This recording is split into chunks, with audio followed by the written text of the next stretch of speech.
Hello everyone. Before we start, make sure to like and subscribe to the channel and leave a comment with where you're from and what time you're watching. That way, YouTube will keep showing you stories just like this one. Now, let's begin.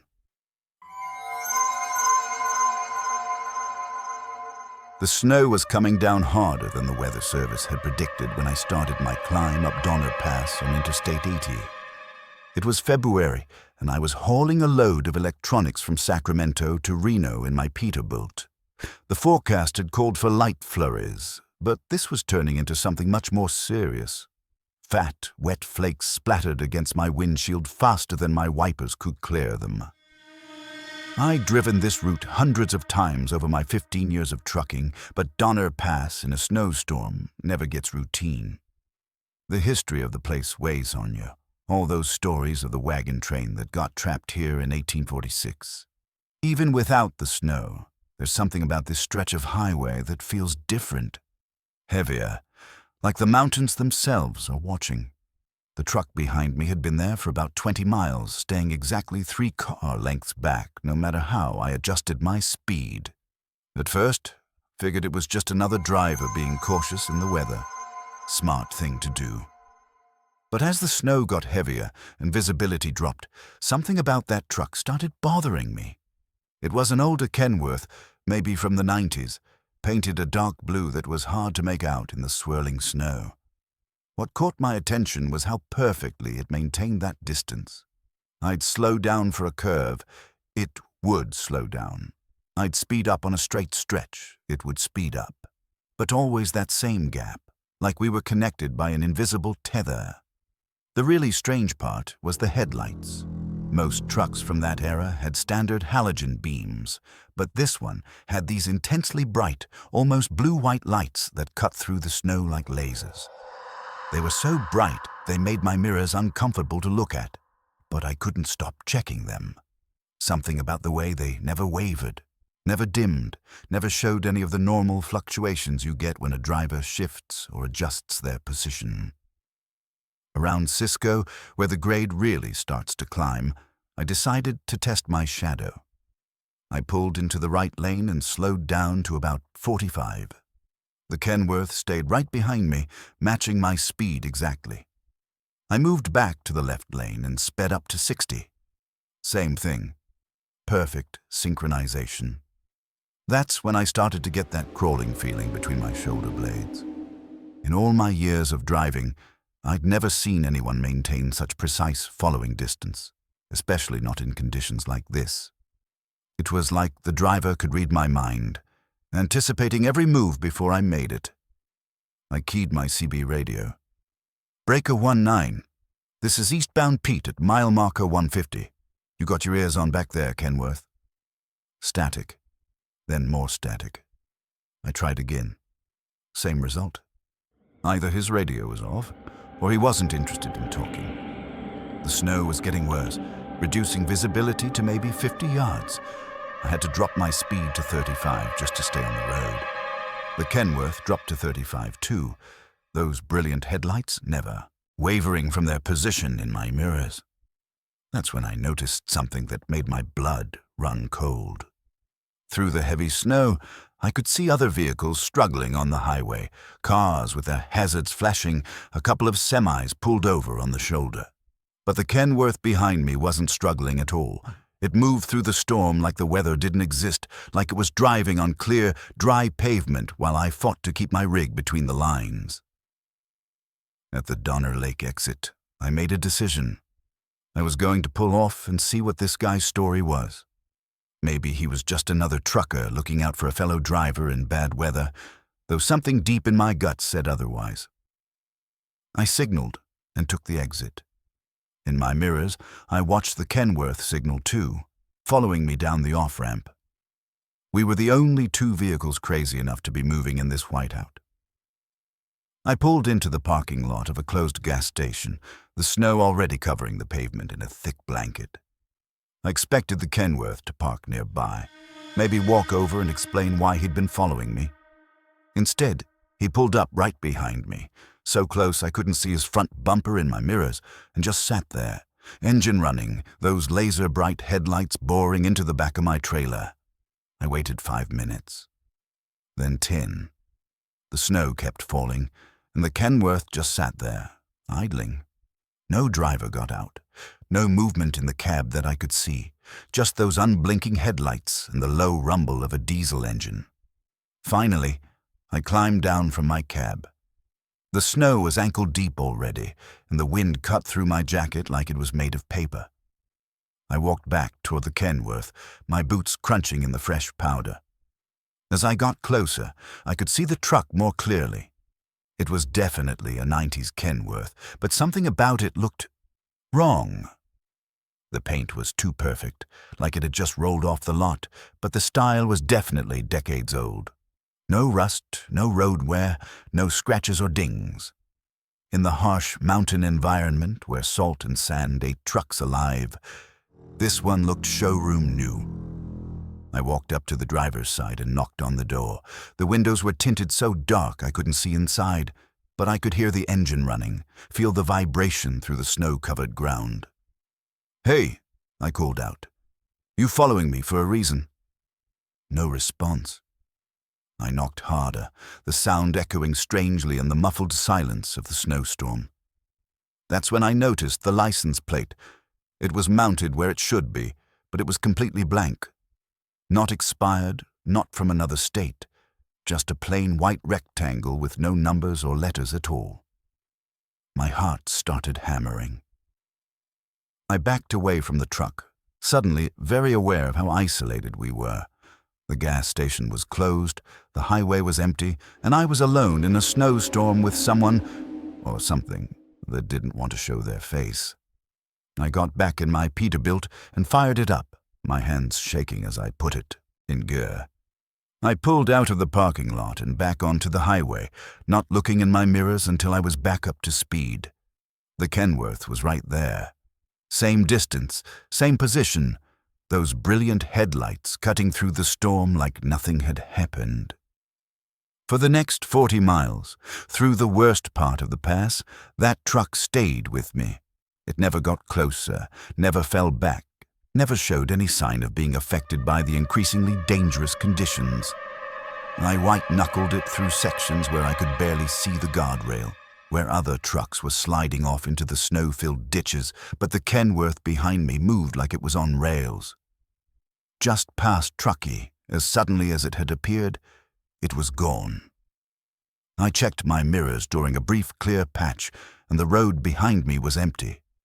No headlights, no dark shape in the snow. Just the white swirling void of the storm.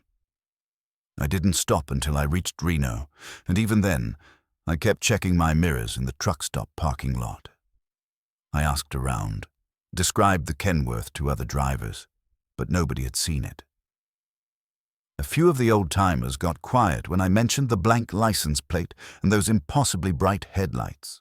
One grizzled driver, a guy who'd been running these mountains for 30 years, pulled me aside. "You ain't the first to see that truck," he said quietly. "Been stories about it for decades. Always shows up in the worst weather. Always following someone through the pass. Some say it's the ghost of a driver who went off the road back in the 70s, still trying to make his delivery." He paused, studying my face. "But here's the thing. Everyone who's ever seen that truck, they made it through safely. Whatever it is, it seems to be looking out for drivers, not trying to hurt them." I never saw the Kenworth again, but I think about it every time I drive Donner Pass in bad weather. And sometimes, when the snow is really coming down and visibility is near zero, I find myself hoping to see those brilliant headlights in my mirrors again. Because maybe, just maybe, there are guardian angels out there on the highways, watching over drivers who are just trying to make it home.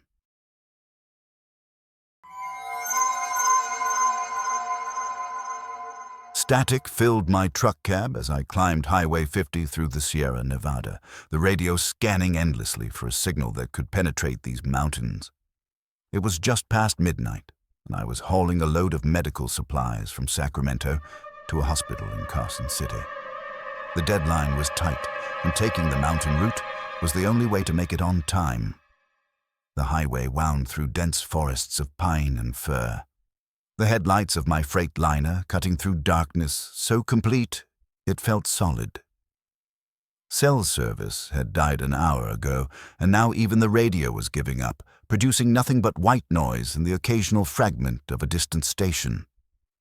I was about to give up on finding anything when a voice cut through the static, clear as if the broadcaster was sitting in my passenger seat. Good evening, drivers. This is KMTN, broadcasting from high in the Sierra Nevada. Current time is 12:47 a.m., and you're listening to Night Shift, keeping America's truckers company through the long, dark hours. I glanced at my clock. It was exactly 12:47. The accuracy was impressive, but not impossible. What caught my attention was the signal strength. It was coming through crystal clear, no fade, no interference. In these mountains, that was unusual. We've got reports of some interesting weather moving through the area tonight, the DJ continued. His voice had that smooth, professional quality of someone who'd been doing radio for decades. Fog rolling in from the west, so you drivers on Highway 50 might want to take it easy through the pass. I looked ahead. The road was clear, stars visible through my windshield. No fog anywhere. For our next song, we're going to play something special. This one goes out to Dave Morrison, driving the white freight liner with the medical supplies. Dave, we know you're pushing hard to make that Carson City delivery, but remember, better late than sorry. My blood went cold. I was Dave Morrison. I was driving a white freight liner, and I was carrying medical supplies to Carson City. But I'd never called into any radio station. I'd never even heard of KMTN before tonight. I grabbed my CB radio. Breaker 19, this is Dave in the white freight liner. Anyone else picking up KMTN radio out here? Silence. I tried again, scanning channels. Nothing but static and the distant chatter of drivers hundreds of miles away. But KMTN kept coming through clear and strong. Dave, we know you're listening, the DJ said, and I swear there was amusement in his voice. Don't bother with that CB. We're the only station you need tonight. Now, about that fog we mentioned. As if summoned by his words, a wall of gray mist rolled across the highway ahead of me. It appeared so suddenly it was like driving into a cloud, thick and impenetrable. I had to drop my speed to 25 just to see the center line. There it is, the DJ said. Right on schedule. Dave, you're going to want to be extra careful through this next section. The road gets tricky about 2 miles ahead. My hands tightened on the steering wheel. How could he possibly know where I was with such precision? I'd driven this route before, and there was nothing particularly tricky about the next section, just a few gentle curves as the highway followed a ridgeline. But as I crept through the fog, my headlights barely penetrating the gray wall, I saw something that made my heart skip. Orange cones appeared in my lights, then flashing arrow boards directing traffic into a single lane.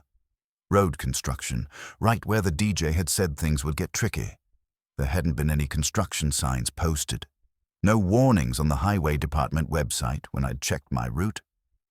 But there it was, exactly where KMTN had predicted. That's right, Dave, the voice said as if reading my thoughts. Emergency repairs. Water main break undermined the eastbound lane about an hour ago. You're the first truck through, so take it nice and slow. I crept past the construction zone, workers in reflective vests waving me through. One of them looked up as I passed, and in the glow of the work lights, I could see his face clearly. He was young, maybe mid-20s, with dark hair and a serious expression. Nothing unusual about that. Except I'd seen that exact face on a missing person poster at the truck stop in Sacramento. A construction worker who disappeared 3 weeks ago. Dave, you're doing great, the DJ said as I cleared the construction zone. Just a few more miles to the summit, then it's all downhill to Carson City. But we need to talk about something important. The fog began to thin, and I could see stars again. My speedometer crept back up to 45. You've been driving for 16 hours straight, Dave. That's not safe, and you know it. There's a rest area coming up at mile marker 78. You should stop, get some sleep. He was right about the hours. I'd been pushing hard, running on a coffee and determination, but I couldn't afford to stop. The medical supplies had a strict delivery window. I know what you're thinking, the DJ continued. The delivery deadline. But Dave, what good are those supplies if you wrap that truck around a tree? Mile marker 78, Dave. Trust us on this one. Mile marker 78 appeared in my headlights. Sure enough, there was a rest area, though it wasn't marked on my atlas. A simple gravel pull-out with a couple of picnic tables and a trash can. Nothing fancy, but enough space to park safely. Something about the DJ's tone, the certainty in his voice, made me signal and pull in. As soon as I set the air brakes, exhaustion hit me like a physical weight. My eyes burned, my shoulders ached, and I realized just how close I'd been to falling asleep at the wheel. Smart choice, Dave, the radio said. Get some rest. We'll keep you company. I reclined my seat and closed my eyes, planning to nap for just an hour. The radio played soft instrumental music, the kind of thing you'd hear in a hotel lobby. Soothing, peaceful. I woke to sunlight streaming through my windshield and the sound of birds chirping. According to my clock, I'd slept for 4 hours. I should have been panicked about the delay, but I felt more alert and refreshed than I had in days. I tried to find KMTN on the radio dial, but all I got was static. I searched the AM and FM bands thoroughly, but the station had vanished as completely as if it had never existed. The rest of the drive to Carson City was uneventful. When I arrived at the hospital, the receiving supervisor looked surprised to see me. "You're early," he said, checking his paperwork. "We weren't expecting this delivery until tomorrow afternoon." I looked at my watch, confused.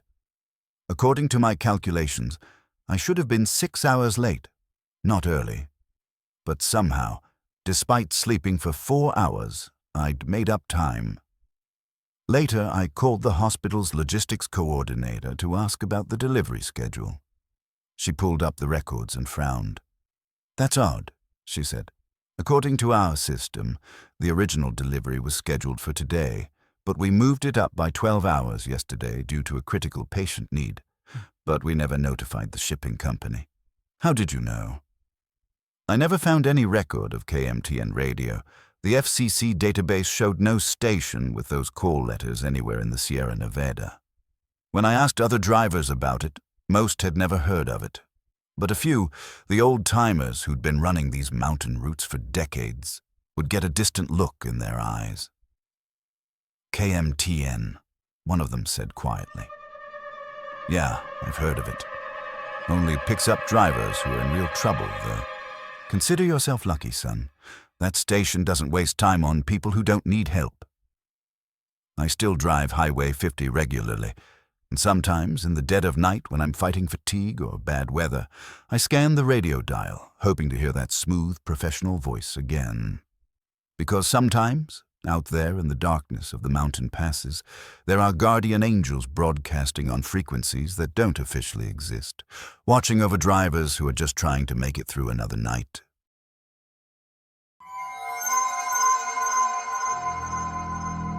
The rain was coming down in sheets as I descended the winding curves of Highway 101 through the redwood forests of Northern California. It was the kind of November storm that made the massive trees creak and sway, their ancient trunks disappearing into the mist above my headlights. I was driving my personal truck, a red Ford F-250, returning from a weekend of steelhead fishing on the Klamath River. The storm had moved in faster than predicted, turning what should have been a pleasant drive home into a white-knuckle exercise in staying between the lines. The wipers could barely keep up with the deluge, and every few miles I'd hit a section where runoff from the hills had turned the highway into a shallow river.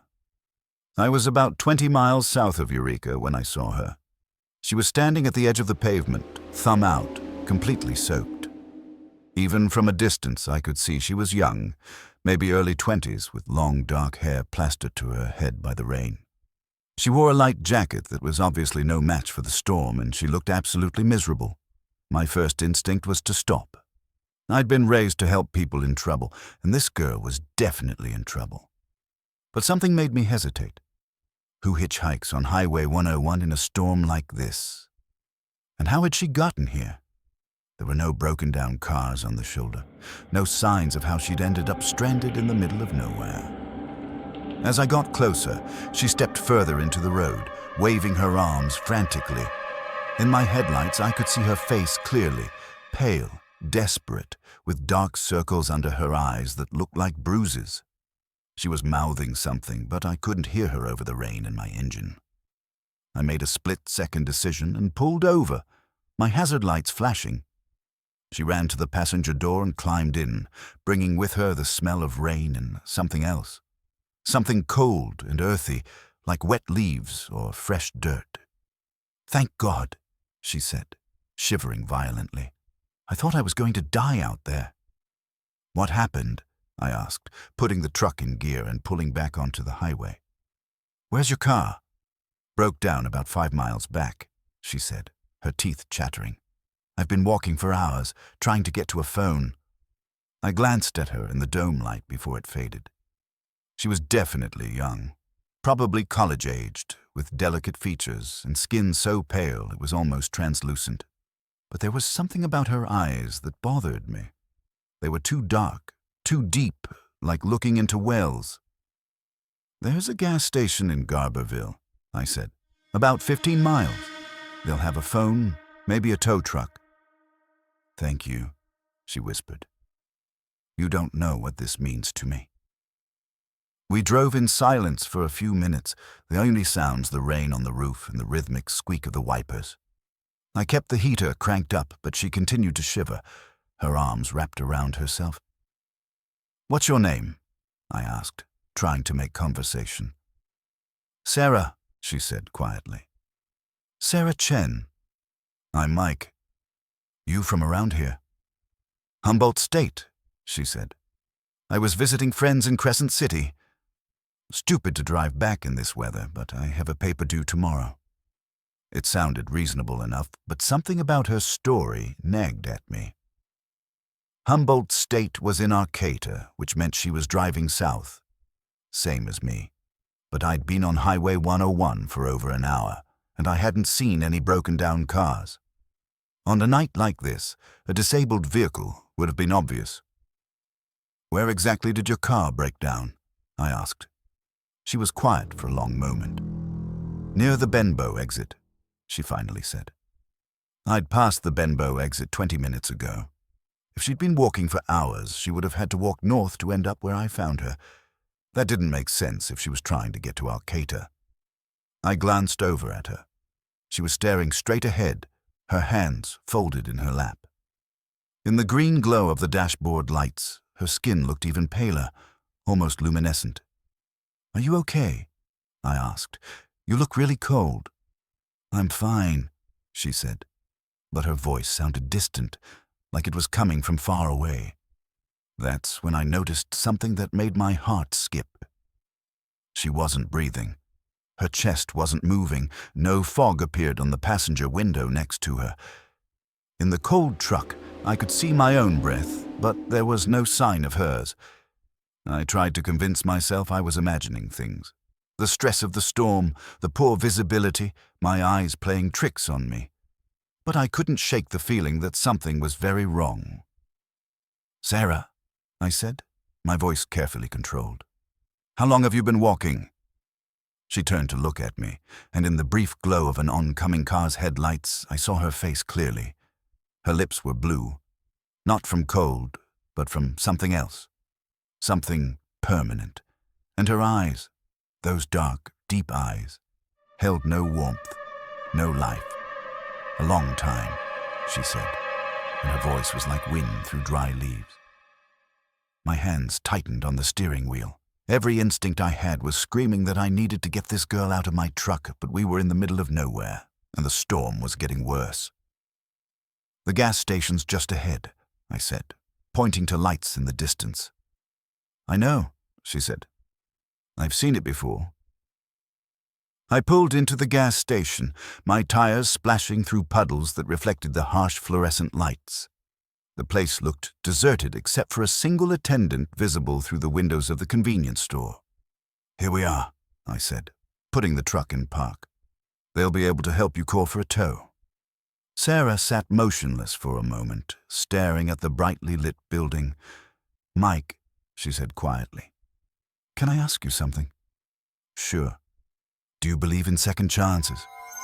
The question caught me off guard. "What do you mean?" "Sometimes people make mistakes," she said, still staring at the gas station.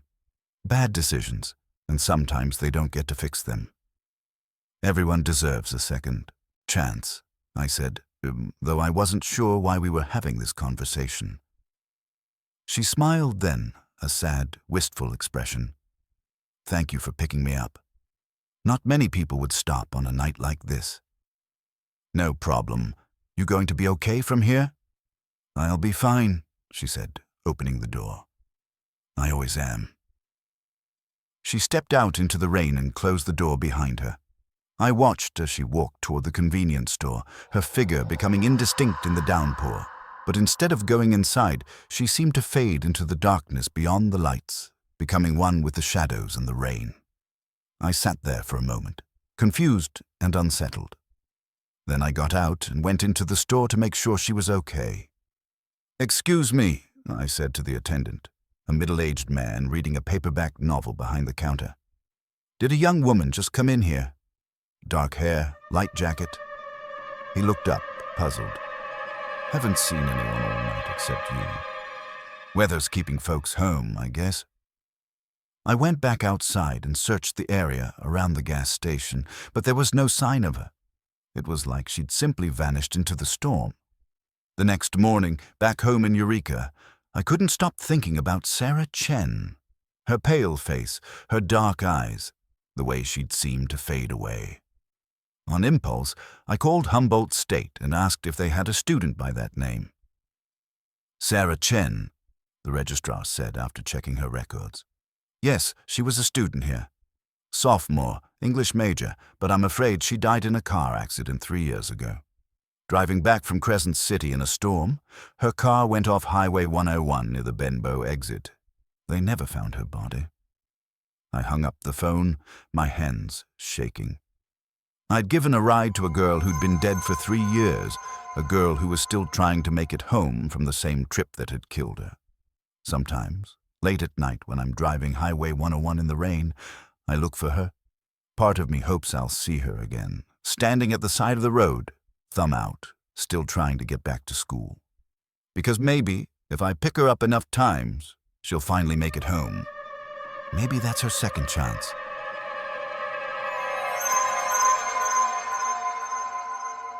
If you're still listening, you probably enjoy stories like this. A like or a comment helps keep them alive. The CB crackled to life just as I was climbing the grade on Interstate 70 through Vail Pass in Colorado. It was late March, and the spring snowmelt was creating patches of black ice that made the steep mountain highway treacherous even for experienced drivers like myself. "Eastbound convoy, mile marker 195, came a gravelly voice through the static. "We got ourselves a situation up here. Black ice and a jackknifed rig blocking the right lane. Y'all might want to find another route." I checked my GPS. Mile marker 195 was about 10 miles ahead, right at the steepest part of the pass. I keyed my mic. "Thanks for the heads up, driver. This is eastbound Peterbilt at marker 185. How long do you think before they get it cleared?" "Hard to say," the voice replied. "Been here about an hour already. Doty's working on it, but this ice ain't making it easy." I considered my options. I was hauling time-sensitive freight, medical equipment that needed to be in Denver by morning. Taking an alternate route would add 4 hours to my trip, and I'd already been pushing my logbook to make the deadline. "I'm going to chance it," I said into the CB. "Thanks for the warning." "Roger that, driver. We'll keep the channel open if you need updates." As I climbed higher into the pass, the temperature dropped and the patches of ice became more frequent. My Peterbilt, loaded with nearly 80,000 pounds, felt stable enough, but I could see cars sliding and struggling in both directions. The smart thing would have been to chain up, but the weather report had called for clear conditions. At mile marker 190, I caught sight of the convoy the CB driver had mentioned. 4 trucks were pulled over on the shoulder, their hazard lights flashing in the swirling snow that had started to fall. They were spaced about 50 yards apart, all facing east like they'd been traveling in formation when the road conditions forced them to stop. I slowed down and pulled alongside the lead truck, a blue Kenworth with Montana plates. I could see the driver in his cab, a heavy-set man with a gray beard wearing a baseball cap. He looked over as I passed and gave me a wave, pointing ahead toward where the accident must be. But as I continued up the grade, I never saw any jack-knifed truck. No doughty vehicles, no flashing lights, no sign of an accident at all. The road was clear except for the ice, and traffic was moving normally in both directions. I keyed my CB. Convoy at marker 190. This is the eastbound Pete. I'm not seeing any accident up here. Road looks clear. Silence. I tried again. Montana convoy. You copy. Nothing but static. I continued east, puzzled but focused on navigating the icy conditions. Maybe the accident had already been cleared, or maybe I'd misunderstood the mile marker. Either way, I was making good time and would reach Denver ahead of schedule. About 20 miles past Vail, where the highway leveled out and the ice was less of a problem, I saw them again. The same 4 trucks pulled over on the shoulder in the same formation. Same blue Kenworth in the lead, same spacing between vehicles, but this time they were facing west. My stomach dropped. There was no way those trucks could have gotten ahead of me. I'd been driving steadily east while they were stopped, and there were no exits or turnarounds in that section of highway where they could have reversed direction. I slowed down, staring at the convoy as I passed. The lead driver looked exactly the same. Gray beard, baseball cap, heavy-set build. He waved at me again, the same casual gesture, as if we'd never seen each other before. This time I grabbed my CB immediately. Westbound convoy at marker 210. This is eastbound Peterbilt. How'd you get ahead of me? The radio crackled, and the same gravelly voice came through. Eastbound convoy, mile marker 195. We got ourselves a situation up here. Black ice and a jackknifed rig blocking the right lane. Y'all might want to find another route. The exact same words, in the exact same tone, like a recording playing back. My hands started shaking on the steering wheel. I checked my GPS, my mirrors, my logbook, trying to make sense of what I was seeing. The convoy was behind me now, but I'd heard the same transmission I'd heard an hour ago, warning about an accident that didn't exist at a mile marker I'd already passed. I drove faster, pushing my rig harder than I should have on the mountain highway. I needed to get off I-70 to find a truck stop where I could think clearly and figure out what was happening. But 15 miles later, as the highway curved around a ridge, I saw them again. 4 trucks on the shoulder, hazard lights flashing, facing east this time. The same blue Kenworth in the lead, the same driver with the gray beard and baseball cap. He waved as I passed, that same casual gesture, like we were meeting for the first time. The CB crackled. Eastbound convoy, mile marker 195. We got ourselves a situation up here. I turned off the radio and drove in silence, my heart pounding. This wasn't possible. Trucks don't teleport. Drivers don't repeat the same transmission word for word. But I'd seen it 3 times now, and each time it was exactly the same. At the next truck stop, I pulled in and sat in my cab, trying to calm down. Other drivers were moving around the parking lot, going about their normal business. Everything looked normal, felt normal. But I couldn't shake the image of that convoy, appearing and disappearing like ghosts on the highway. I walked into the truck stop restaurant and approached a group of drivers having coffee. Any of you guys see a convoy on I-70 tonight? 4 trucks, blue Kenworth in the lead? An older driver looked up from his pie. You talking about the Montana boys? Yeah, maybe. Gray-bearded driver, baseball cap. The man's expression grew serious. Son, you might want to sit down. He told me about a convoy of 4 trucks that had been traveling I-70 in March of 1987. They'd been caught in a late-season blizzard near Vail Pass, and all 4 rigs had gone off the road in the same accident. Black ice and whiteout conditions. All 4 drivers died. They say on certain nights, when the conditions are just right, you can still see them out there, the old driver said, still trying to warn other truckers about the ice, still looking out for their fellow drivers even in death. I thought about the CB transmission, the warning about black ice and accidents. Maybe they weren't trying to scare me. Maybe they were trying to save me. I finished my coffee in silence and went back to my truck. The rest of the drive to Denver was uneventful, but I kept thinking about those 4 drivers, still running their route 30 years after their deaths, still watching out for other truckers on the treacherous mountain passes. I never saw the convoy again, but I always slow down extra careful when I'm running I-70 through the Rockies, especially when the weather turns bad.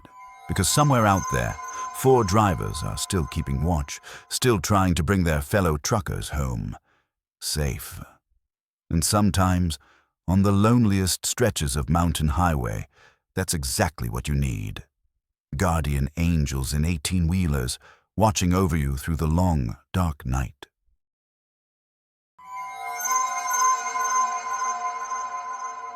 My GPS died somewhere between Flagstaff and Albuquerque, leaving me with nothing but a paper atlas and my sense of direction as I navigated the back roads of northern Arizona.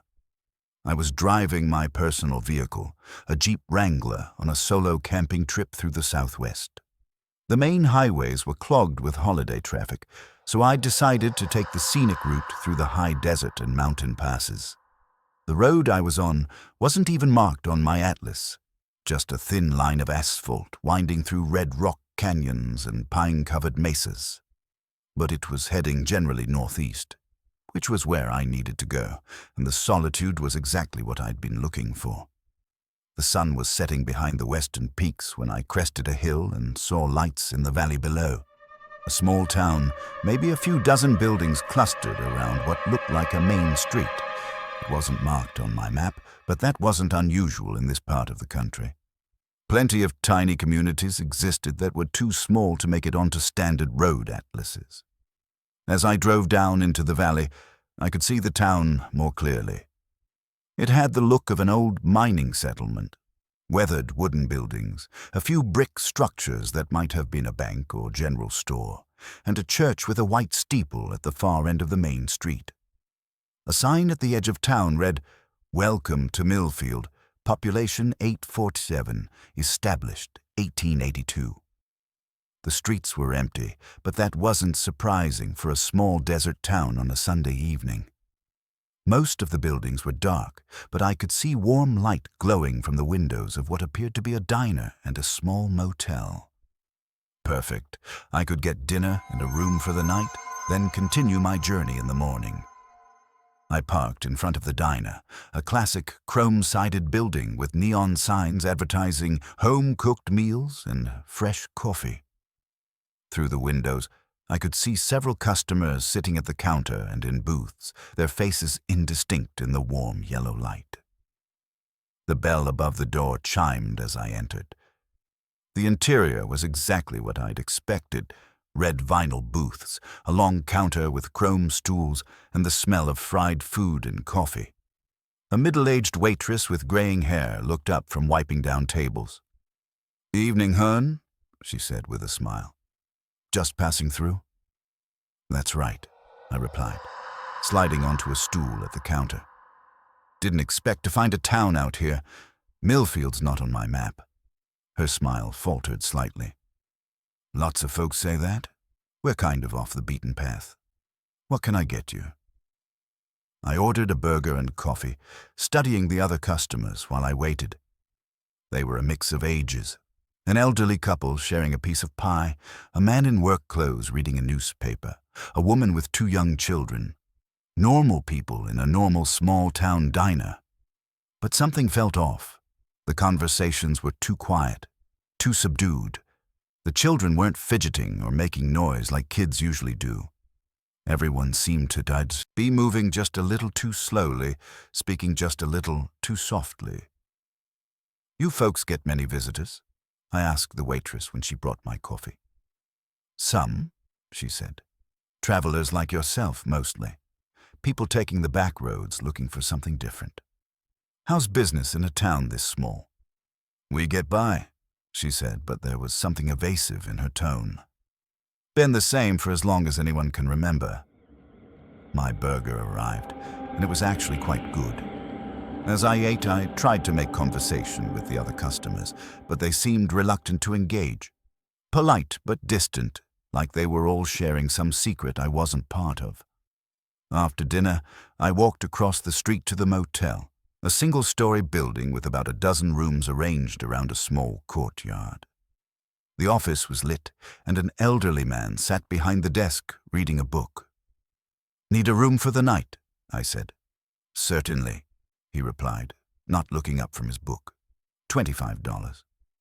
It seemed like a reasonable rate for a small desert town. He handed me a key attached to a plastic tag with the number 7 on it. "Rooms around back," he said. "Checkout's at 11.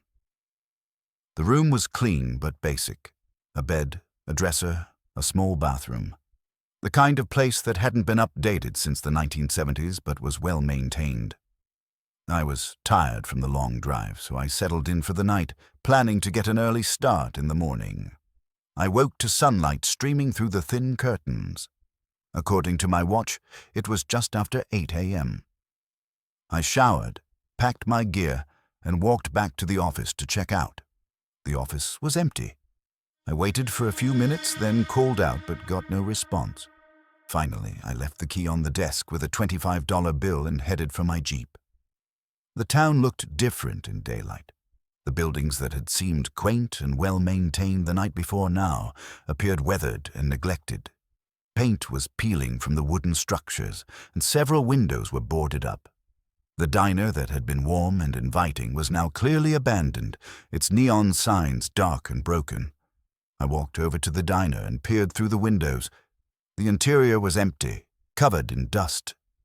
The red vinyl booths were cracked and faded, and the chrome counter was tarnished with age. It looked like it had been closed for years.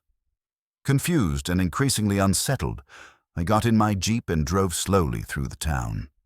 Every building I passed was obviously abandoned. The church at the end of the street had a collapsed roof, and the weeds grew through cracks in the sidewalks. This wasn't a town that had closed down recently. It had been dead for decades. But I had eaten dinner here the night before. I'd talked to the waitress, seen the other customers, paid for a motel room. It had all been real, solid, normal. At the edge of town, I stopped to look at the welcome sign I'd seen the night before. In daylight, I could see that it was weathered and faded, the paint barely readable.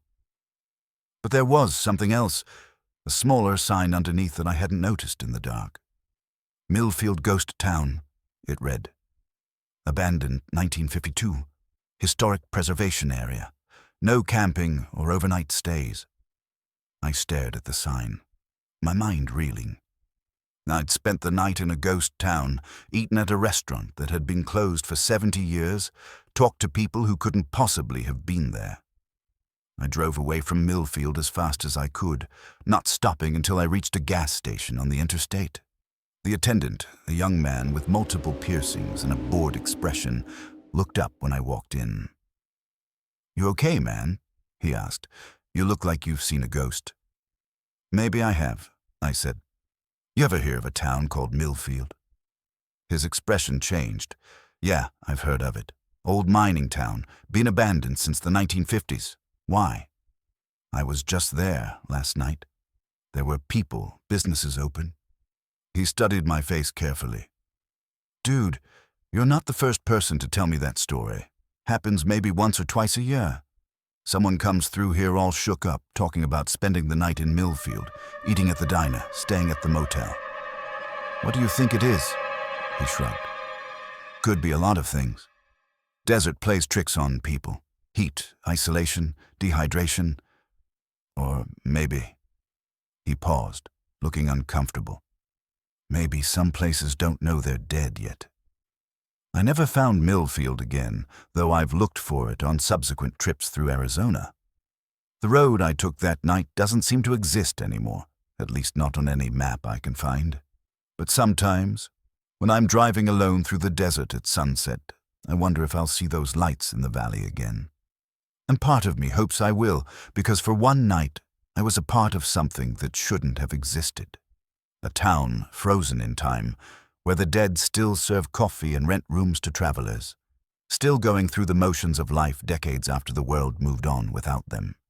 Maybe that's what ghosts really are. Not spirits seeking revenge or closure, but just people who loved their lives so much they couldn't bear to let them go.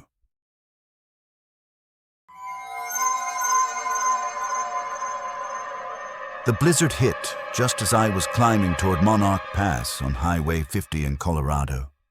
What had started as light snow an hour earlier was now a full whiteout, with winds gusting up to 60 miles per hour and visibility down to maybe 20 feet. I was driving my personal truck, a four-wheel drive Silverado, but even with chains on all four tires, I was barely making 10 miles per hour up the steep grade. I should have turned back, but I was trying to reach my daughter in Gunnison. She was 8 months pregnant with her first child, and her husband was deployed overseas. When she'd called that morning saying she was having contractions, nothing was going to stop me from getting to her.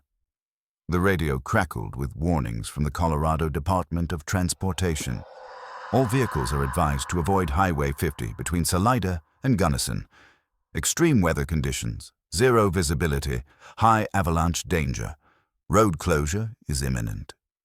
But I was already committed. Turning around on the narrow mountain highway in these conditions would be more dangerous than continuing forward. I just had to make it over the pass. Then it would be downhill to Gunnison. That's when I saw the orange lights ahead of me.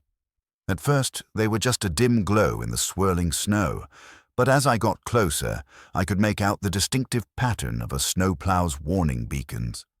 The massive blade was throwing up a rooster tail of snow and ice, clearing a path through the storm.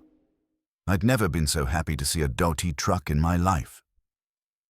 I settled in behind the plow, matching its speed, letting it break trail for me through the worst conditions I'd ever driven in.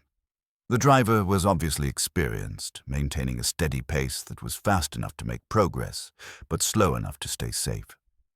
For the next hour, I followed that snowplow up the mountain. The orange beacons flashing ahead of me were like a lighthouse in the storm, the only thing keeping me oriented in the whiteout conditions. Without that plow, I would have been completely lost. As we approached the summit, the storm began to ease slightly. The wind died down, and I could see a little further ahead. That's when I got my first clear look at the snowplow I'd been following. It was an older truck, probably from the 1980s, painted the standard DOT orange and white. The plow blade was massive, easily 12 feet wide, and it was doing an impressive job of clearing the road. But something about it seemed off. The truck looked too clean, too new for its age. There was no rust, no dents, no signs of the wear and tear you'd expect from years of mountain snow removal. I tried to raise the driver on my CB radio. "Snowplow ahead, this is the Silverado behind you. Thanks for the escort. You guys are lifesavers." No response. I tried again on the emergency channel, but got only static. As we crested the pass and started the descent toward Gunnison, I could see the plow more clearly in my headlights. The truck had Colorado DOT markings, but the license plate was obscured by snow and ice. What bothered me was that I couldn't see the driver.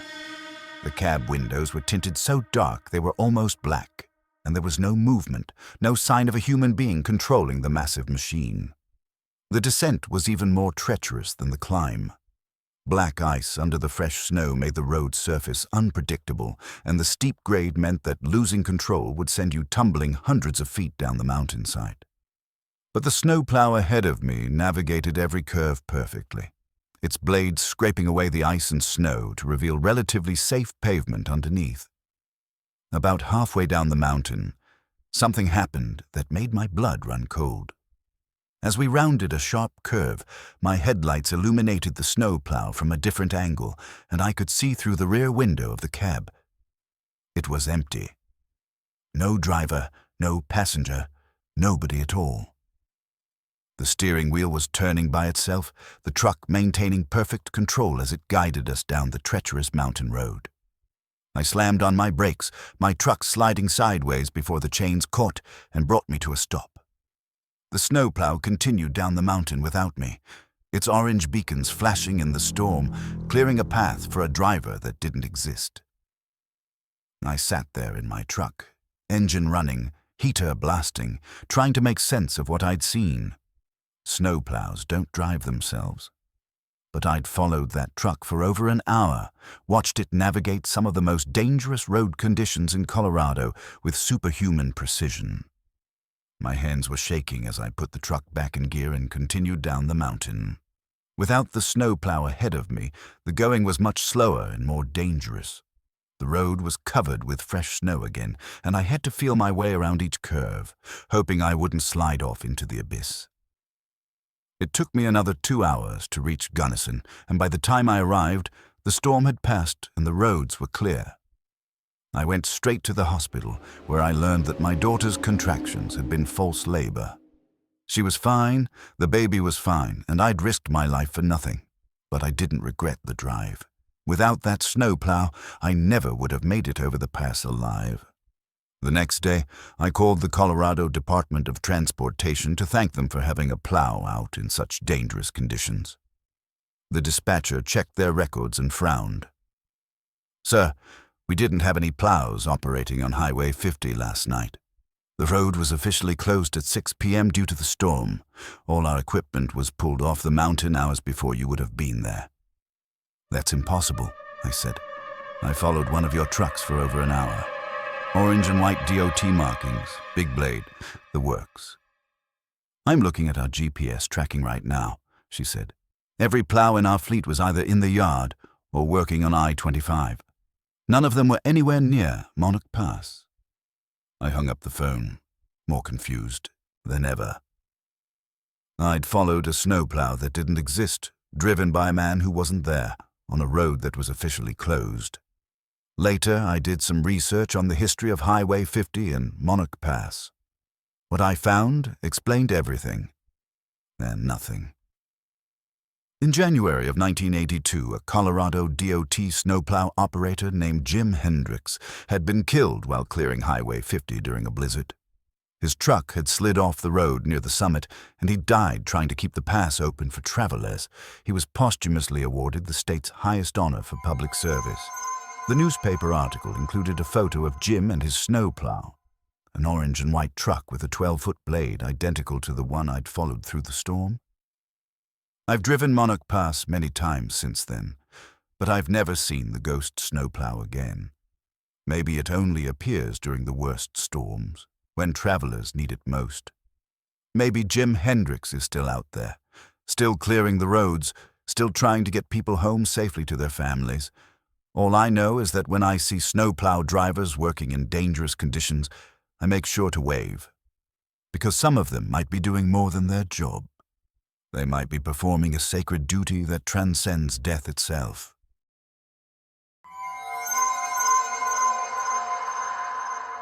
I was running late on a delivery to Salt Lake City when I took the exit for what my GPS claimed was a scenic alternate route through the mountains of central Utah. The main highway was backed up for miles due to construction, and I figured a little detour through the back country might actually save me time. The 2-lane road wound through high desert terrain, past red rock formations and scattered juniper trees. It was beautiful country, but desolate. I hadn't seen another vehicle or any sign of civilization for over an hour. My fuel gauge was getting low, and I was starting to worry about finding a gas station before I ran out of diesel. That's when I saw the sign, Crossroads Diner, last stop for 100 miles, gas, food, lodging. The diner sat at the intersection of two empty highways, a classic 1950s building with chrome siding and neon signs. Several vehicles were parked outside, a mix of cars and trucks that looked like they'd been there for a while. Dust covered their windshields, and some had flat tires. I pulled up to the single gas pump, an old-fashioned model that looked like it belonged in a museum. A bell rang as I drove over the service hose, and an elderly man in coveralls emerged from the building. "Fill her up," he asked, already reaching for the diesel nozzle. "Please," I said, climbing down from my cab. "Didn't expect to find a place like this out here." "Been here since 1953, the man said, his voice carrying a slight accent I couldn't place. "Family business. My daddy built this place, and his daddy before him ran a trading post on this same spot." The math didn't work. 1953 wasn't long enough for 3 generations, but I didn't want to be rude. Small desert towns have their own way of keeping time. "Gets much traffic through here?" "Enough," he said, watching the numbers roll on the pump. "Folks get lost, run low on gas, need a place to rest. We take care of them." The way he said, "take care of them," made me slightly uncomfortable, but the man seemed friendly enough. When the tank was full, I paid him and walked into the diner. The interior was a perfect time capsule. Red vinyl booths, chrome fixtures, a jukebox playing Patsy Cline. About a dozen customers sat at various tables, but something about them seemed off. They were all completely motionless, staring down at their plates or out the windows with expressions of infinite patience. A waitress approached, a woman in her 40s wearing a pink uniform and a name tag that read Dolores. She had the kind of elaborate hairdo that went out of style decades ago. "What can I get you, hun?" she asked, leading me to a booth by the window. "Just coffee and a piece of pie," I said. "Whatever you recommend." "Apples fresh," she said. "Made it this morning." I glanced around at the other customers while she went to get my order. They were a strange mix. A businessman in a suit that looked like it was from the 1960s, a family with 2 young children who sat perfectly still. And silent, an elderly woman in a floral dress reading a newspaper with a date I couldn't make out. None of them were eating, despite having full plates in front of them. They just sat there, waiting for something. Dolores returned with my coffee and pie. The coffee was excellent, rich and strong. The pie was good too, with a flaky crust and perfectly spiced apples. But as I ate, I became increasingly aware of the silence in the diner. No conversation, no clinking of silverware, no sounds except the soft music from the jukebox. "Quiet crowd tonight," I said to Dolores when she refilled my coffee. "They're waiting," she said simply. "Waiting for what?" "Their rides," she said. "Bus comes through eventually. Takes them where they need to go." "What bus route runs through here?" She smiled, but didn't answer. Instead, she walked away to tend to other customers who didn't seem to need any service. I finished my pie and coffee, paid my bill, and headed for the door. As I was leaving, I noticed a bulletin board covered with missing person flyers. Dozens of them dating back years. Photos of people who had disappeared while traveling through the area. One of the photos caught my eye. It was the businessman in the 1960s suit, sitting 3 booths away from where I'd been eating. According to the flyer, he'd gone missing in 1967 while driving from Denver to Las Vegas. My heart started pounding. I looked around the diner again, really studying the faces of the customers. The elderly woman reading the newspaper. She was on one of the flyers, too. Missing since 1973. The family with the quiet children, 1981. They were all there, all the missing people, sitting patiently in the Crossroads diner, waiting for a bus that would never come. I backed toward the door, trying not to attract attention. But Dolores was watching me, that same pleasant smile on her face. "Leaving so soon?" she asked. "Yeah, I've got a delivery to make." "Long drive ahead of you. Dangerous roads. Might be safer to stay the night." We've got rooms upstairs. Thanks, but I need to keep moving. She nodded, but her smile never wavered. Safe travels then. Hope we see you again real soon. I practically ran to my truck, my hands shaking as I started the engine. The old man in coveralls waved from the gas pump, that same friendly gesture, as I pulled away from the Crossroads diner. I drove for 20 miles before I dared to slow down, constantly checking my mirrors to make sure I wasn't being followed. When I finally stopped at a real gas station in a real town, I asked the attendant about the Crossroads diner. "Never heard of it," he said, "and I've lived in this area my whole life. There's nothing but empty desert on that road you came from." I pulled out my phone and tried to find the diner on GPS, but there was no record of it. No business listings, no reviews, no mention of it anywhere online. It was as if the place didn't exist. But I had the receipt for my gas and food, crumpled in my pocket. When I looked at it later, the paper was yellowed with age, and the date was from 1953, the year the old man said the diner was built. I never took that route again, and I never found the Crossroads diner on any map. But sometimes, when I'm driving alone through the desert at night, I wonder about those people sitting in their booths, still waiting for their bus to arrive. Still hoping someone will take them home, maybe that's what the diner really is. Not a restaurant, but a way station for souls who got lost somewhere between where they were and where they were supposed to be. A place where time doesn't matter, where you can wait as long as you need to for your ride to come. I just hope I never need that kind of ride myself.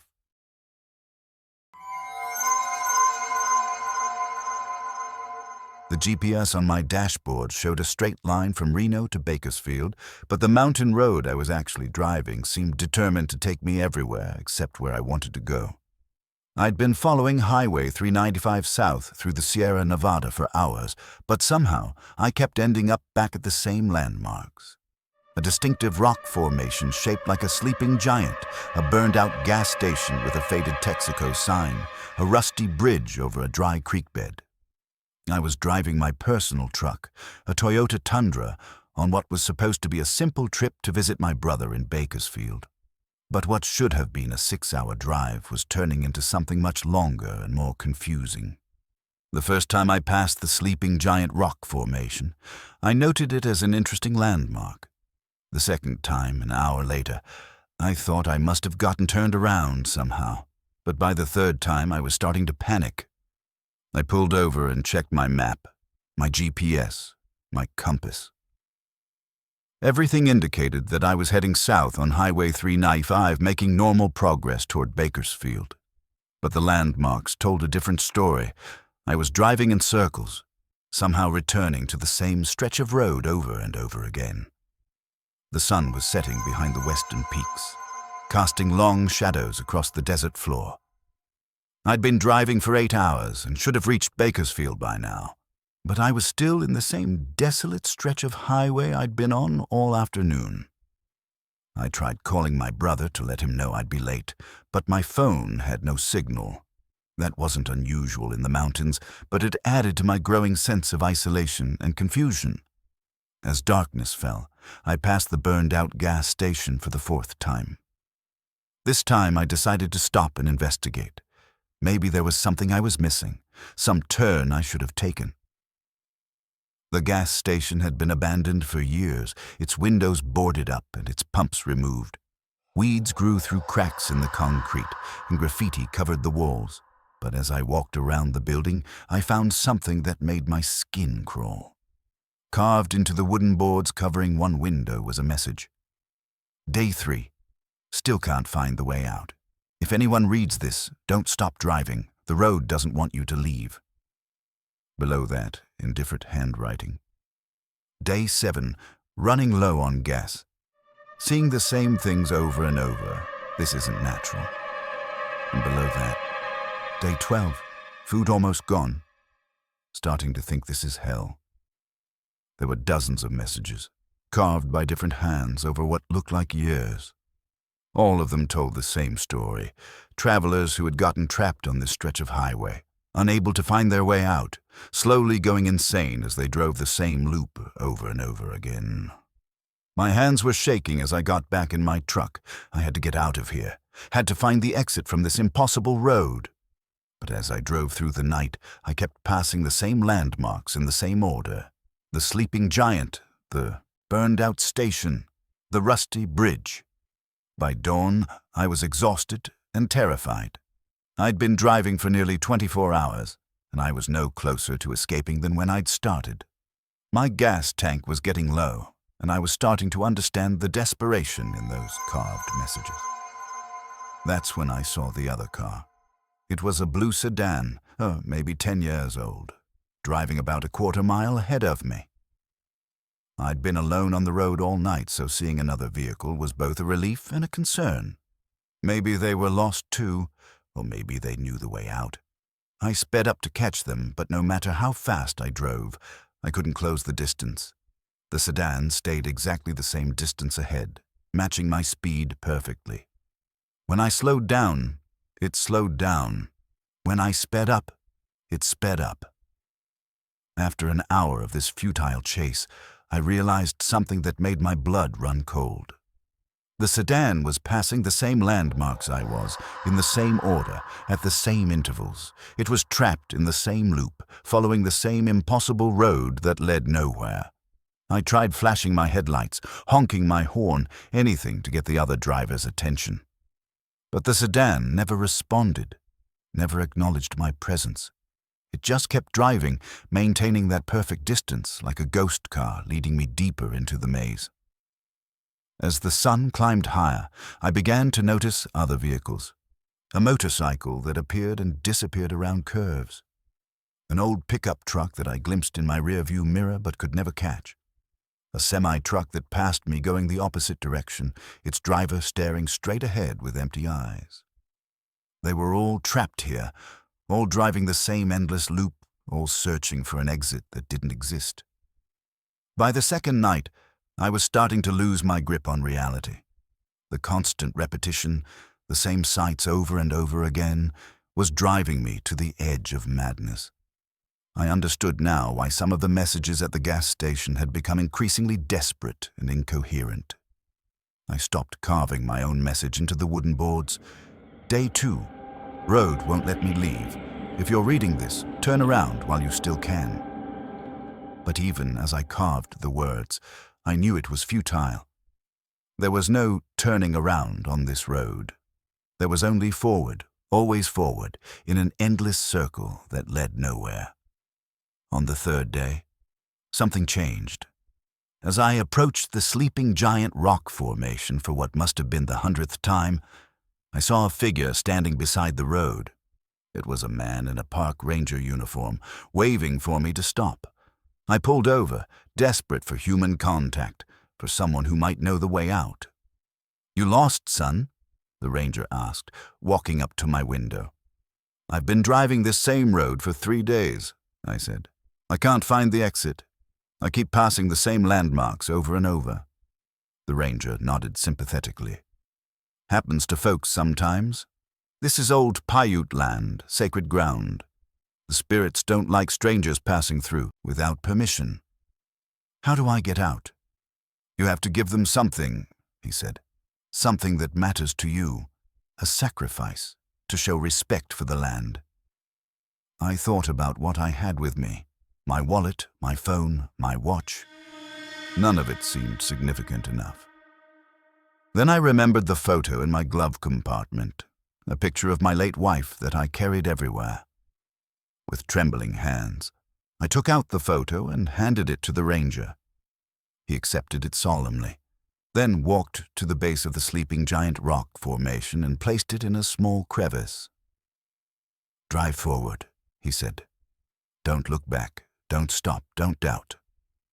Just drive." I put the truck in gear and drove toward the rock formation. As I passed it, I felt something shift, like a weight being lifted from my shoulders. The road ahead looked different somehow, less familiar, more real. I drove for an hour without seeing any of the landmarks I'd become so sick of. No burned-out gas station, no rusty bridge, no sleeping giant. Just normal highway leading south through the mountains toward Bakersfield. When I finally reached my brother's house, I was exhausted but grateful to be free. I never told him about the 3 days I'd lost on the impossible road, about the messages carved into the abandoned gas station, about the ranger who'd helped me escape. But sometimes, when I'm driving alone through the desert, I think about that photo of my wife, still sitting in the crevice of the sleeping giant rock.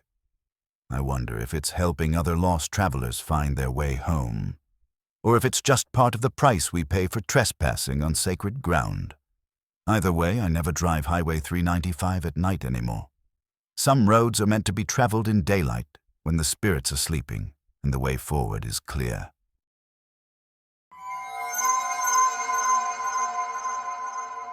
The Pine View Motel appeared out of the darkness like something from a 1950s postcard, its neon sign casting pink and blue light across the empty parking lot. I'd been driving through the Cascade Mountains of Oregon for 12 hours straight, and I was too tired to continue safely. When I saw the vacancy sign glowing in the night, it felt like salvation. I was hauling a load of lumber from Seattle to Medford, running behind schedule due to a delayed pickup. The GPS on my dashboard showed I was still 3 hours from my destination, but my eyelids were getting heavy and I was starting to drift across the center line. Better to lose a few hours of sleep than end up wrapped around a tree. The motel office was lit by a single fluorescent bulb that flickered intermittently, casting strange shadows across the wood-paneled walls. Behind the desk sat a woman who looked to be in her 60s, with silver hair pinned up in an elaborate style that reminded me of old Hollywood glamour. "Need a room for the night," I said, pulling out my wallet. "Certainly," she replied, her voice carrying a slight accent I couldn't place. "How many nights will you be staying?" "Just one. I need to be in Medford by noon tomorrow." She smiled, an expression that seemed both welcoming and somehow sad. "Room 12 is available. Very quiet. Overlooks the forest. $35. The price seemed reasonable, maybe even cheap for a mountain motel. I paid in cash and took the old-fashioned metal key she offered. "Breakfast is served in the coffee shop from 6 to 10, she said. "Continental style, nothing fancy, but it'll get you started on your journey." Room 12 was at the far end of the motel, separated from the office by a small courtyard with a few picnic tables and an empty swimming pool. The room itself was clean but dated, wood paneling, orange shag carpet, a television that looked like it was from the 1970s. I was too tired to care about the decor. I set my alarm for 5 a.m., planning to grab breakfast and be back on the road by 6. The bed was comfortable enough, and despite the strange dreams that plagued my sleep, images of endless highways and travelers who never reached their destinations, I slept soundly. I woke to sunlight streaming through the thin curtains. According to my watch, it was 10:30 a.m. My alarm hadn't gone off, or maybe I'd slept through it. Either way, I'd lost valuable time. I dressed quickly and headed for the coffee shop, hoping to grab something quick before hitting the road. The small restaurant was empty except for the same woman who'd checked me in, now wearing a waitress uniform and standing behind a counter lined with coffee pots. "Good morning," she said with that same sad smile. "Sleep well?" "Overslept, actually. I was supposed to be on the road hours ago." "Time has a way of getting away from us," she said. "Coffee? Please, and whatever you have that's quick. I really need to get moving." She poured coffee into a heavy ceramic mug and set it in front of me. The coffee was excellent, rich and strong, exactly what I needed to clear the fog from my head. "Where are you headed?" she asked, leaning against the counter. "Medford. Got a delivery to make." "Long drive from here. You'll want to take Highway 62 through Crater Lake. Beautiful country, but the roads can be tricky this time of year." I nodded, sipping my coffee.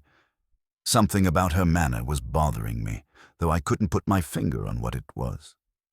She seemed too calm, too patient, like she had all the time in the world. "How long have you been running this place?" I asked. Oh, my husband and I opened it in 1967, she said. Been here ever since. We get a lot of travelers like yourself, folks just passing through on their way to somewhere else. Must get lonely, being so isolated. Sometimes, she admitted. But we've had some wonderful guests over the years. People with such interesting stories, such important places to go. She refilled my coffee cup, and I noticed something odd. The clock on the wall behind her showed 6:15, but my watch clearly read 10:45. I tapped the crystal, thinking maybe my watch had stopped, but the second hand was moving normally. Your clock's running slow, I said, pointing to the wall.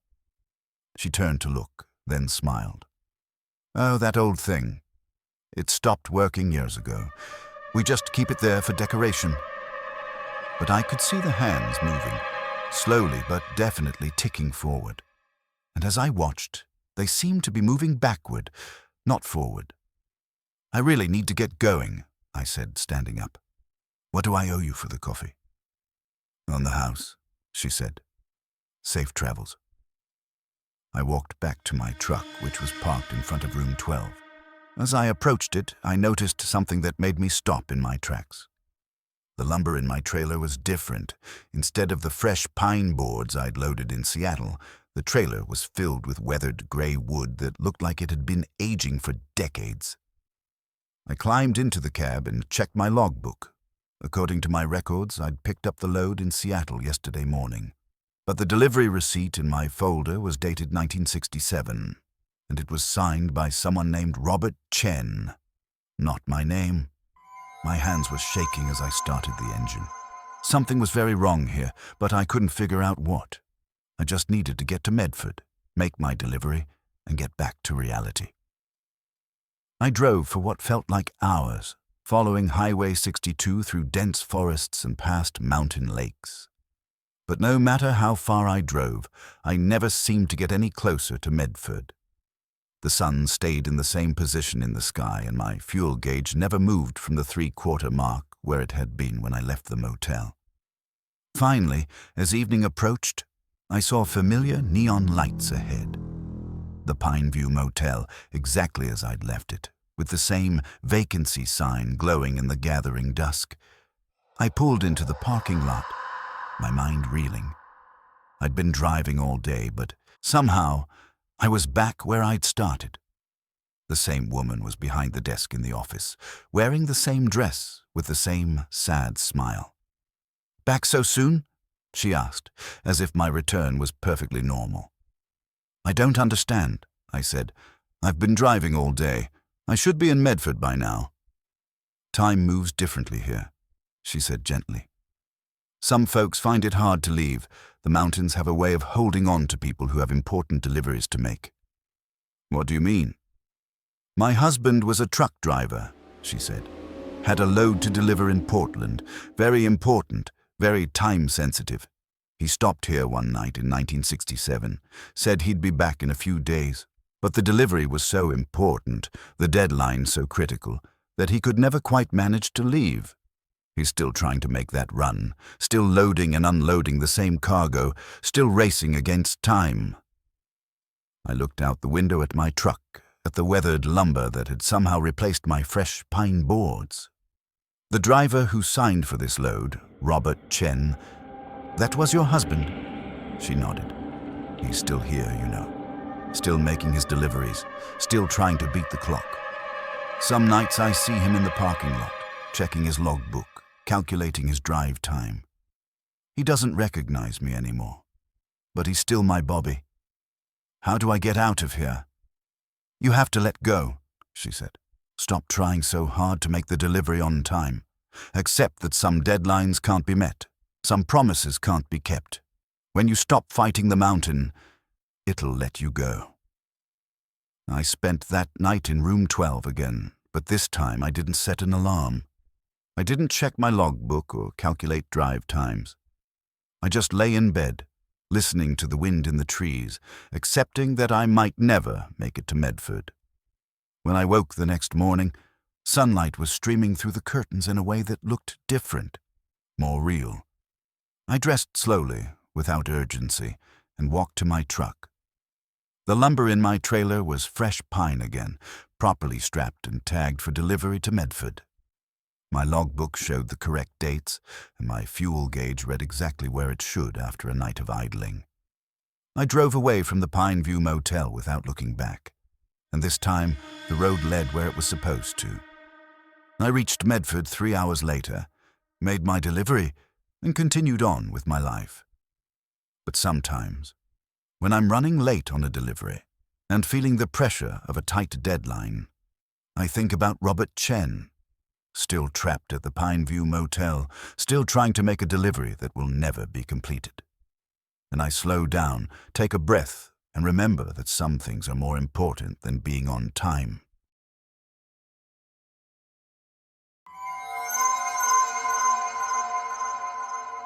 I'd been driving the same route between Missoula and Kalispell, Montana for 15 years, hauling supplies to remote construction sites in Glacier National Park.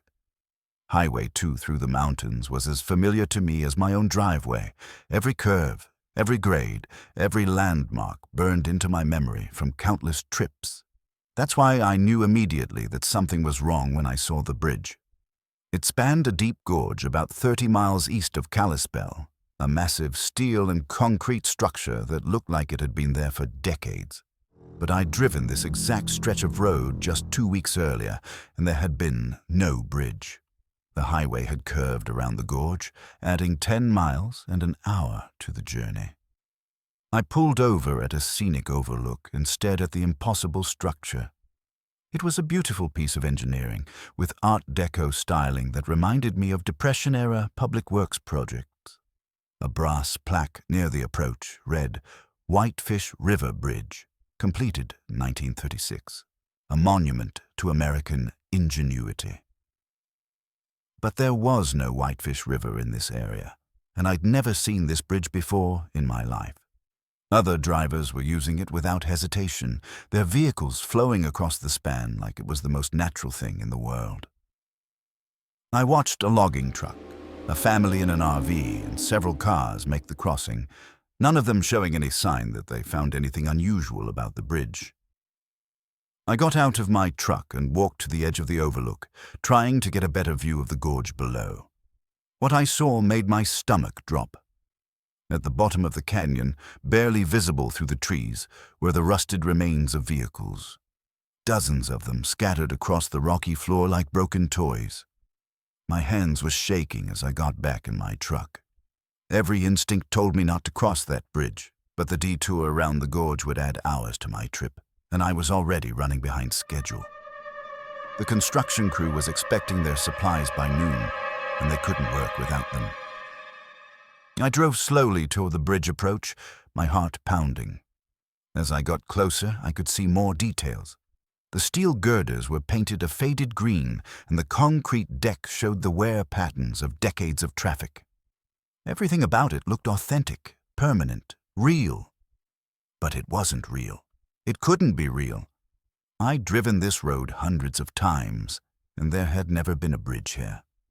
As I reached the approach, I noticed something else that chilled me to the bone. There were no expansion joints, no safety barriers, no modern engineering features that would be required for a bridge built in 1936. The structure looked like it had been designed by someone who had only a theoretical understanding of bridge construction. I stopped my truck at the edge of the bridge, engine idling, trying to decide what to do. Behind me, other vehicles were backing up, their drivers growing impatient with my hesitation. Someone honked their horn, and I saw an angry gesture in my rearview mirror. A state trooper pulled up beside me, his window down. "Problem with your truck?" he asked. "This bridge," I said. "It wasn't here 2 weeks ago." The trooper looked confused. "Sir, the Whitefish River Bridge has been here since 1936. Are you feeling all right? Maybe you should pull over and rest for a bit."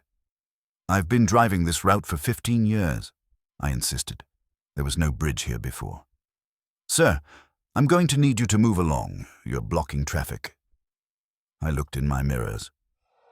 At least a dozen vehicles were lined up behind me, their drivers clearly frustrated. The trooper was watching me with the kind of expression cops reserve for people who are obviously having some kind of breakdown. Maybe I was losing my mind. Maybe the stress of the job, the long hours, the isolation of mountain driving was finally getting to me. The bridge looked real. Other people were using it. Even a state trooper confirmed its existence. I put my truck in gear and drove onto the bridge. The deck felt solid under my tires, and the structure showed no signs of stress or movement as I crossed. Halfway across, I looked down through the steel girders at the gorge below. The wrecked vehicles I'd seen from the overlook were gone, replaced by a rushing river and normal forest debris. I completed the crossing without incident and continued toward Kalispell, but I couldn't shake the feeling that I'd just made a terrible mistake. The landscape on the other side of the bridge looked subtly different. The trees were a slightly different shade of green, the mountains seemed to loom larger, and the sky had a quality of light I'd never seen before. When I reached the construction site, the foreman looked surprised to see me. "You're early," he said, checking his watch. "We weren't expecting you until this afternoon." "Early? I'm 2 hours late." He showed me his schedule. According to his paperwork, I wasn't due to arrive until 3 p.m., and it was only 11 a.m. Somehow, crossing the bridge had gained me 4 hours instead of saving me 1. "Must have made good time on the new bridge," he said. "Hell of a thing, finally getting that span built. Should have done it years ago." "New bridge?" "Yeah, the one over Whitefish Gorge. Just opened last week, cuts an hour off the drive from Missoula." I stared at him, my mind reeling. Last week? But I'd seen the plaque that said it was completed in 1936, and the state trooper had insisted it had been there for decades. I made my delivery and started the return trip, dreading the moment when I'd have to cross the bridge again. But when I reached the gorge, there was no bridge. The highway curved around the canyon just as it always had, adding an hour to my journey. I stopped at the same scenic overlook and looked down into the gorge. The wrecked vehicles were back, scattered across the rocky floor like evidence of some terrible recurring disaster. That night I researched the history of Highway 2 and the Whitefish River area. What I found was a newspaper article from 1936 about a proposed bridge project that was never completed due to engineering problems and cost overruns. The article included an artist's rendering of the planned bridge, and it was identical to the structure I'd crossed that morning. According to the article, several vehicles had gone off the road at that location during the winter of 1936, killing a dozen people. The families had lobbied for a bridge to make the route safer, but the project was abandoned after preliminary work revealed that the soil conditions wouldn't support the proposed design. I never saw the bridge again, though I drove that route regularly for another 5 years before retiring. But sometimes, when conditions are just right, when the morning light hits the gorge at a certain angle, when the mist rises from the river below, I catch a glimpse of steel girders spanning the canyon. And I wonder if somewhere, in some parallel version of reality, that bridge was actually built. If the engineers found a way to make it work, if the families got their safer passage, if those 12 people made it home to their loved ones. Maybe that's what I crossed that day. Not a real bridge, but the ghost of a bridge that should have been. A monument to good intentions and the roads not taken. A reminder that sometimes the path that looks safest is the one that leads to disaster. I still drive mountain highways, but I trust my memory more than my eyes now. Because I learned that day that reality is more fragile than we think, and sometimes the landscape itself can lie to us, showing us what we want to see instead of what's really there.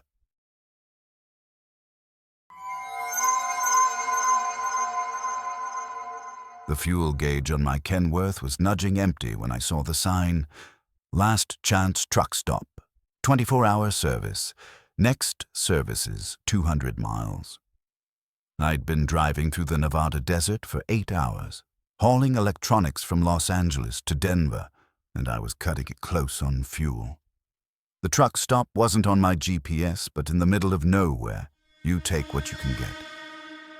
The off-ramp led to a sprawling complex that looked like it had been built in the 1970s and forgotten by time. The main building was low and rectangular, with faded signs advertising diesel fuel, hot showers, and home-cooked meals.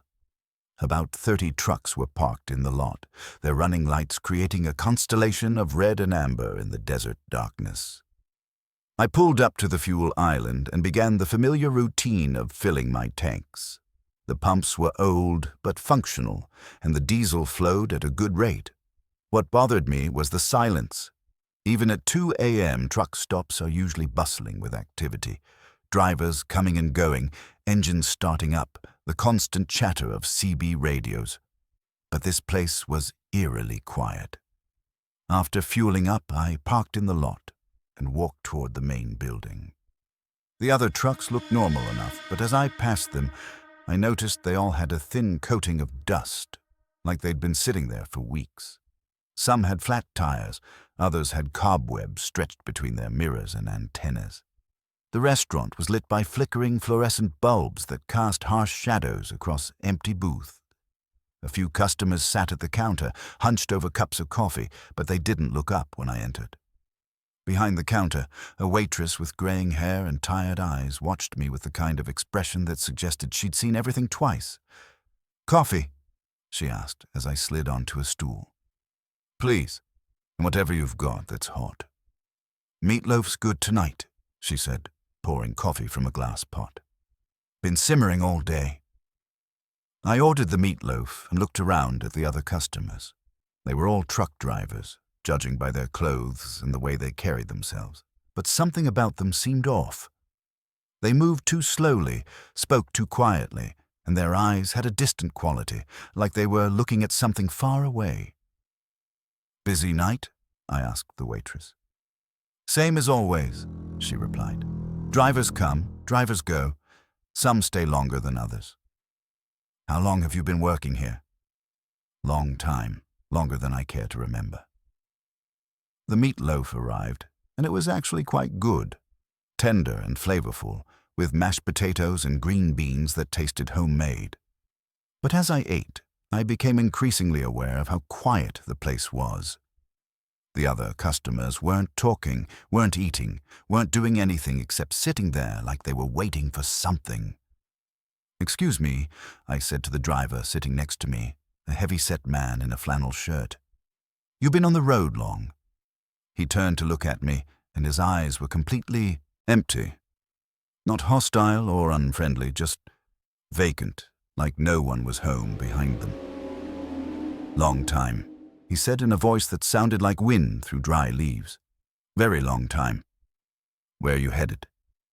"Same place as everyone else," he said, turning back to his coffee.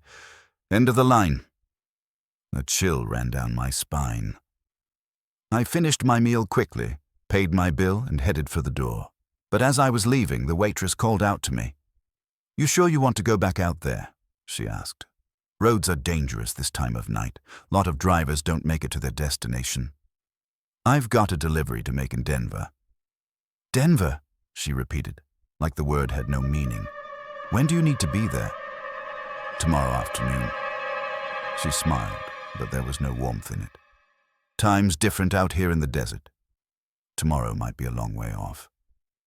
I walked back to my truck, eager to get away from the strange atmosphere of the truck stop. But as I approached my Kenworth, I noticed something that made my blood run cold. It was covered with the same thin layer of dust as the other trucks, and there were cobwebs stretched between the mirrors. I brushed away the dust and cobwebs, telling myself they must have accumulated during the hour I'd spent in the restaurant. Desert winds could move a lot of sand in a short time. But my logbook, which I'd left on the passenger seat, was now yellowed with age and covered with dust. I started the engine and pulled out of the parking lot, checking my mirrors to make sure I was really leaving. The last chance truck stop grew smaller in my rearview mirror, its lights fading into the desert darkness. But something was wrong with my truck.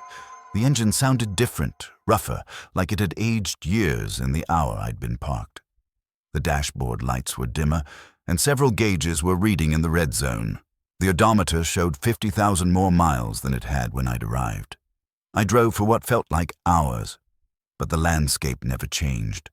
The same desert, the same distant mountains, the same star-filled sky. My fuel gauge stayed at 3/4 full, no matter how far I traveled, and my clock seemed to be running backward. Dawn never came. The sky stayed the same deep black, with stars that seemed to pulse like the lights of the truck stop. I began to understand that I wasn't driving through normal space anymore, but through some kind of temporal loop where time had no meaning. That's when I saw the other trucks. They appeared in my headlights one by one, dozens of them, hundreds of them, all driving the same endless highway through the desert night. Some were modern rigs like mine, others were older models from decades past. All of them were covered with dust, their drivers staring straight ahead with empty eyes. I tried to pass one of them, an old Peterbilt from the 1980s, but no matter how fast I drove, I couldn't close the distance. We were all traveling at the same speed, in the same direction, toward the same destination that never got any closer.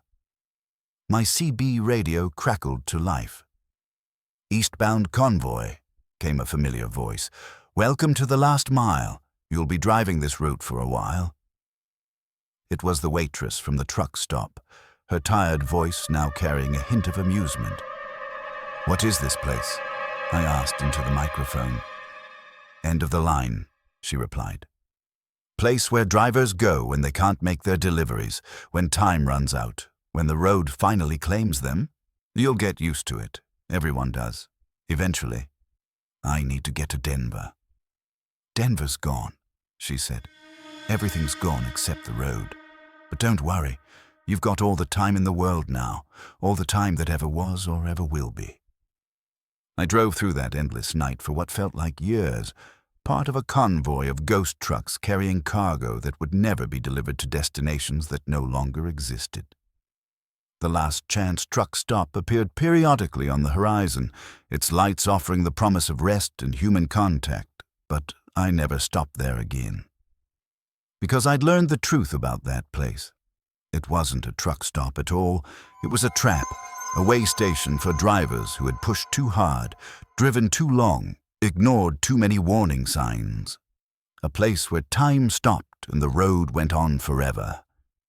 Some say it ended that night when I made my choice to stop at the last chance truck stop, but I know better. It never ends.